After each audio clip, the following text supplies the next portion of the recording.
श्याम प्रकाश जाटव जी, मैं आपके पास आ रहा हूं। मैं लिस्ट ये देख रहा था, आरोप प्रत्यारोप तो चलता रहेगा, बयानबाजियां तो चलती रहेंगी। भाई विधानसभा का चुनाव है तो अभी तो पिक्चर है, अभी तो ट्रेलर है, पिक्चर तो अभी आनी बाकी है। जैसे जैसे समय आगे चलेगा बयान तो सामने निकल कर आएंगे।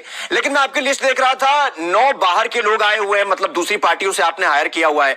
और इसमें आपका जातिगत फैक्टर जो देखने को मिला है वो बड़ा दिलचस्प है। 3 सिख, 3 जाट, इसके बाद फिर ब्राह्मण, और इसके बाद तमाम तरह की चीजें आप भी फॉलो कर रहे हैं। अब दिल्ली में 4% सिख हैं, 20% दलित हैं, 8% जाट हैं, तो आप भी गुड़ा गणित बैठा रहे हैं पूरी तरीके से।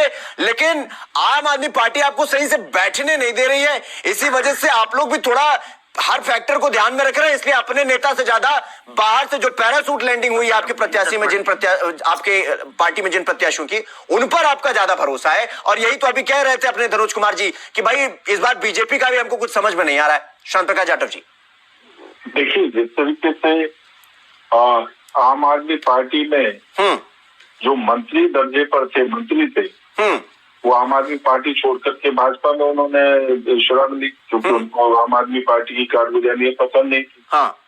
तो स्वाभाविक बात है उनके उस त्याग का और पार्टी के अंदर सम्मान मिलना चाहिए और क्षेत्र की जनता को भी उसका लाभ मिलना चाहिए। हमने उनको लिया अपने साथ में, क्योंकि वो ईमानदार छवि के साथ में काम करते हुए और भाजपा में शामिल हुए, आम आदमी पार्टी को छोड़ करके। किसी तरीके से कांग्रेस से भी कई लोग आए और अच्छे पदाधिकारी आए, और वो चुनाव से पहले आए, क्योंकि उनको कांग्रेस की कारगुजारियां बिल्कुल पसंद नहीं थी। अच्छा। अगर घर बुरा है और अच्छे घर में आने का रास्ता उनको दिखाई दे रहा है, वो हमारे पास में एक भरोसे के साथ आए, तो स्वाभाविक बात है उनको लेना भी था, और उनके जो छवि है उसका लाभ भी पार्टी को मिले, उसको ध्यान में रख कर उनको टिकट दिया गया है। तो इसमें देखिए, राजनीति है, राजनीति में तो जो भी अच्छे लोग हैं उनका स्वागत है, और वो जो लोग आए हैं उनको सबको टिकट दिया गया है और उसका लाभ जनता को मिले, इस चीज का भी हम लोग ख्याल रख रहे हैं। नहीं तो श्याम प्रकाश जाटव जी, आपको ये नहीं लग सकता है कि जैसे उत्तर प्रदेश में लोकसभा के चुनाव में कई प्रत्याशियों की पैरासूट लैंडिंग कराई गई अचानक से, और उसका खामियाजा आप लोगों को भुगतना पड़ा, अपने दम पर आप लोग पूर्ण बहुमत में नहीं आ पाए। आपको नहीं लगता कि ये जो बागी विधायक आ रहे हैं, दल बदलू नेता आ रहे हैं, ये आपको कहीं ना कहीं आप इन पे मतलब दिखा तो रहे हैं भरोसा? आपको नहीं लग रहा है अगर डेंट पड़ गया, जनता इस बार मामला उलटफेर हो गया, तो इस बार ये आ जाएंगे, फिर 2030 तक आपको इंतजार करना पड़ेगा? श्याम प्रकाश जाटव जी, इस तरीके से कुछ नहीं है। भारतीय जनता पार्टी की अपनी आइडियोलॉजी है और भारतीय जनता पार्टी का अपना जिस तरीके से काम करने का तरीका है, कार्यकर्ताओं को साथ लेकर के चलने का जो तरीका है, उसमें हम अच्छी तरह जानते हैं कि जो निर्णय हमारे अधिकारियों ने लिया है वह सोच समझ करके लिया है। और उत्तर प्रदेश की जो बात कहें तो उत्तर प्रदेश में कोई जीत इनकी कार्यशैली के कारण से नहीं, इनकी कारगुजारी के कारण से हुई। थोड़ी बहुत सीटों में दिया जा पा हुआ इनके झूठ और जिस तरीके से इन्होंने जो नैरेटिव चला उसके कारण से। यदि आप जमीनी स्तर पर काम की बात करें तो ये दिल्ली में इस वक्त स्थिति ये है कि अरविंद केजरीवाल पूरी तरीके से भ्रष्टाचार में, देखिए आप ये अरविंद केजरीवाल बेशक से प्रचार कर रहे हैं, मनीष सिसोदिया तो अपना क्षेत्र छोड़ करके भाग गए दूसरी जगह, तो आप ये समझ लें कि इनको अच्छी तरह मालूम है कि हम हार रहे हैं, बुरी तरह हार रहे हैं, और इसी कारण से वो बौखलाहट है। अब कल प्रधानमंत्री मोदी जी ने जिस तरीके से झोपड़पट्टी वालों को वहां पर मकान दिए, कितनी खूबसूरत बिल्डिंग दी। नहीं श्याम प्रकाश जाटव जी, सुन ले मेरी बात, एक सेकंड रुकिए ना, सवाल लीजिए। बातें सुन ले, मेरी भी बात। अच्छा ठीक है, बोलिए बोलिए बोलिए। क्यों मेरी बात पे क्यों काटने का ठेका? नहीं ठीक है, बोलिए। तो 4700 से ज्यादा मकान जो है झोपड़पट्टी के जो निवासी हैं उनको दिए, पहले मकान बना करके दिए, उसके बाद उनकी झोपड़ियां हटा करके वहां पर जीर्णोद्धार हो रहा है। इस प्रकार के विचार और सोच के साथ में हमारी सरकार जो है मोदी जी के नेतृत्व में काम कर रही है। दिल्ली की जनता, देश की जनता उस चीज को सराह रही है और इसी कारण से हम लगातार जीत पा रहे हैं।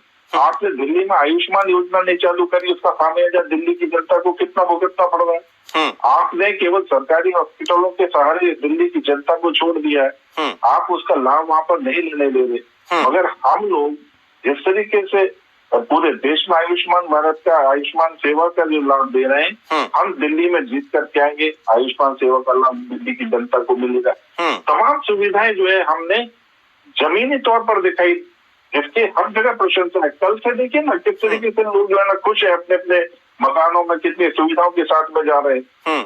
क्या ऐसा एक भी नजारा आपने देखा कहीं दिल्ली में? कहीं पे केजरीवाल ने इस प्रकार का कहीं कोई नजारा, आप एक नजारा दिखा दें। हाँ, नहीं श्याम प्रकाश जाटव जी, लगातार ये बीजेपी तो ये कहती है भाई शराब में मतलब युवाओं को झोंक दिया और सारी पार्टी जेल में है, सब जो है बेल पे हैं, सब बाहर हैं, ये है वो है, सब अपने के लिए। दिल्ली की जनता को ये सब पता है, ये सब बहुत पहले से चल चुका। लोकसभा में भी हमने देखा श्याम प्रकाश जाटव जी। अब विधानसभा चुनाव में जब अरविंद केजरीवाल दलित स्कॉलरशिप की बात करेंगे, फिर महिलाओं को 2300 या 2500 रुपया का बात करेंगे, और इसके बाद जब ग्रंथियों को, पंडितों को 18,000 रुपया देने की बात करेंगे, तो जाहिर सी बात है कि वोटर के पास लगेगा कि भाई अगर हम आम आदमी पार्टी को छोड़ भी दें तो हमें मिल क्या रहा है। आप उनको क्या ऑफर दे रहे हैं, आपकी क्या स्ट्रेटजी है, वो तो बताइए। देखिए, हम लगातार अपने अपने राज्यों में जहां जहां पे हमारी सरकारें जो घोषणाएं हम कर रहे हैं वो दे रहे हैं। हाँ। इसमें कहीं भी किसी प्रकार का कोई स्टेट मुझे बता दे जहां हम नहीं दे रहे। हाँ। आप आम आदमी की बात करें, पंजाब में आप 1,000 रुपया नहीं दे रहे। 2 साल हो गए, 1,000 रुपया आपने नहीं देना शुरू किया अभी तक।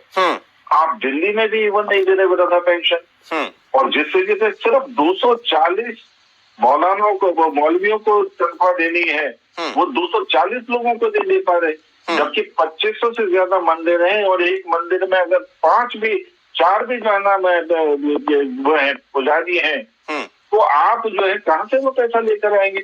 अगर आपको वाकई कुछ देना है तो आप पंजाब में ग्रंथियों को क्यों नहीं दे रहे? वहां तो आपकी सरकार है, वहां पे तो आपको किसी ने रोका नहीं है, तो आप वहां पर क्यों नहीं शुरू कर रहे? वहां पे पुजारियों को क्यों नहीं शुरू? एक मॉडल पेश करें ना।